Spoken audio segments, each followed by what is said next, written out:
Happy Sunday mga ka-super mom. Ito na, nagluluto na ako ng aming tanghalian, merienda at hapunan na. For today's cooking vlog, maluluto ako ng pansit.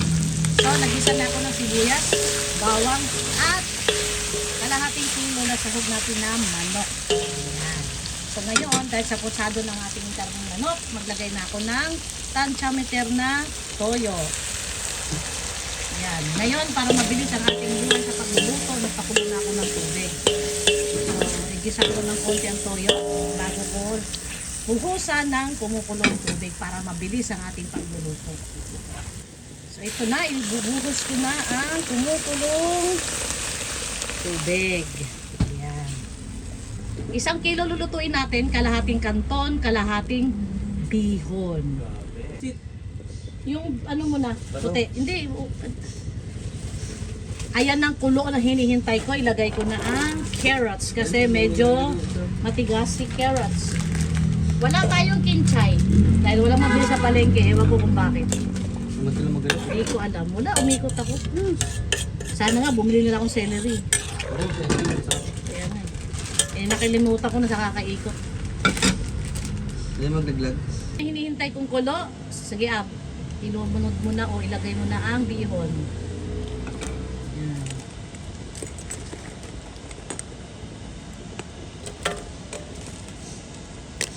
Next. Mamaya lagay mo yung bato. Pag parang ano na, yung bawal na. Bato. Pansit bato. Anong pansit bato? Pansit kanton.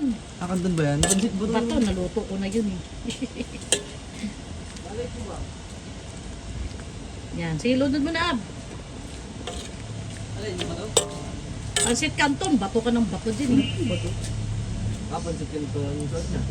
And kalahating pansit canton. Kalahati? Lagay mo na dong. Kalahati lang. Tapat mo nito kasi sayang yung dalalaglagan. Di ba? Oo! Sasabing dahan-dahan. Paano yan? Hindi, lagay mo na lahat. Pupunta kayong kainta, di ba? Papadala ko si Bisay. Oo. Ang kulang ang ating tubig, okay lang dahil nagpakulog na tayo. Tapos lang? Kailangan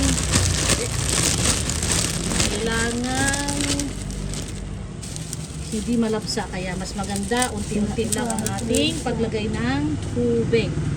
Mamaya na natin tikman ang timpla kung okay na siya kapag na well combine na togetherness ang kanton at bihon.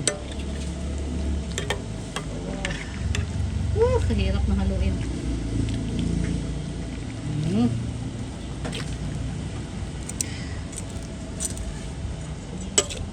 Ay, kailangan mabasa.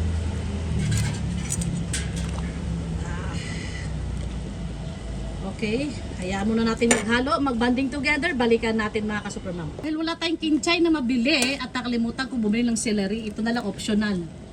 Pero iba naman talaga naglalagay nitong silibel. Pampabango at saka pampalasa na din. Ayan.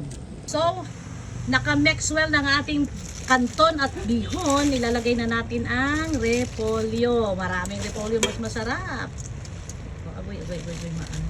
Aray ko, init. Huwag lang kamay ko. Tinamaan. Okay. Madyo, abhalo. Pag-haluin mo. Takpan mo. Hindi. Walang bato. Hindi mahaluin, G. Ano ba? Sige na nga, takpan na nga.